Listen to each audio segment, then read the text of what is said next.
বন্ধুগণ, জম্মু কাশ্মীরে পরিবারতন্ত্র এবং অবাধ দুর্নীতির এক বিরাট বড় ভুক্তভোগী হলো আমাদের জে&কে ব্যাংক। এই ব্যাংককে সম্পূর্ণ ধ্বংস করতে এখানে আগে যেসব সরকার ছিল তারা কোনো রকম সুযোগ ছাড়েনি।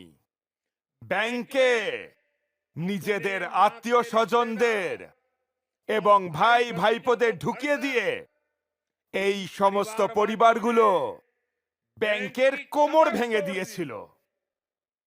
অব্যবস্থাপনার কারণে ব্যাংকের এত লোকসান হয়েছিল যে আপনাদের সকলের লক্ষ লক্ষ কোটি কোটি টাকা সম্পূর্ণ ডুবে যাওয়ার ভয় ছিল। সেসব কাশ্মীরের গরিব মানুষের টাকা, পরিশ্রম করে উপার্জন করা টাকা, আপনাদের আমার ভাই বোনেদের টাকা সব ডুবে যেতে বসেছিল। জে&কে ব্যাংককে বাঁচানোর জন্য আমাদের এই সরকার একটার পর একটা সংশোধন এনেছে। ব্যাংককে 1000 কোটি টাকার সাহায্য দেওয়ারও সিদ্ধান্ত নেওয়া হয়। জে&কে ব্যাংকে অসৎ উপায়ে যে নিয়োগগুলো হয়েছিল তাদের বিরুদ্ধেও আমরা কঠিন পদক্ষেপ নিয়েছি।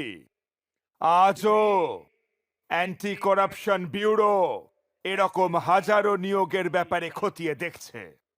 বিগত 5 বছরে জম্মু কাশ্মীরের হাজার হাজার যুবক যুবতীদের স্বচ্ছ নিয়োগ পদ্ধতির মাধ্যমে ব্যাংকে চাকরি দেওয়া হয়েছে। সরকারের নিরন্তর প্রয়াসের ফলে আজ জে&কে ব্যাংক আবার শক্তিশালী হয়ে উঠেছে।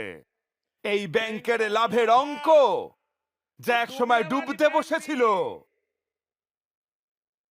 এই মোদির গ্যারান্টি একবার দেখুন। ডুবে যাচ্ছিল যেই ব্যাংক, আজ তার লাভের অঙ্ক 1700 কোটি টাকার মাত্রা ছুঁয়েছে। এ আপনাদের টাকা, আপনাদের অধিকারের টাকা। মোদি তো সামান্য চৌকিদার মাত্র। 5 বছর আগে ব্যাংকের বিজনেস 1,25,000 কোটিতে সীমাবদ্ধ হয়ে গেছিল, মাত্র 1.25 লাখ কোটি। এখন ব্যাংকের বিজনেস ইতিমধ্যেই 2.25 লক্ষ কোটি ক্রস করে গেছে। 5 বছর আগে এই ব্যাংকে ডিপোজিটের অঙ্ক 80,000 কোটি টাকার থেকেও কম হয়ে গেছিল, মানে তা প্রায় এখন দ্বিগুণ হতে চলেছে। এখন ব্যাংকে মানুষের ডিপোজিটের অঙ্ক 1.25 লাখ কোটি টাকা অতিক্রম করে গেছে।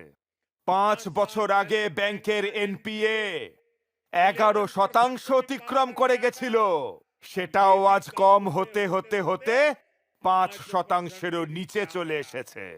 বিগত 5 বছরে জে&কে ব্যাংকের শেয়ারের মূল্য কিছু না হলেও 12 গুণ বৃদ্ধি পেয়েছে।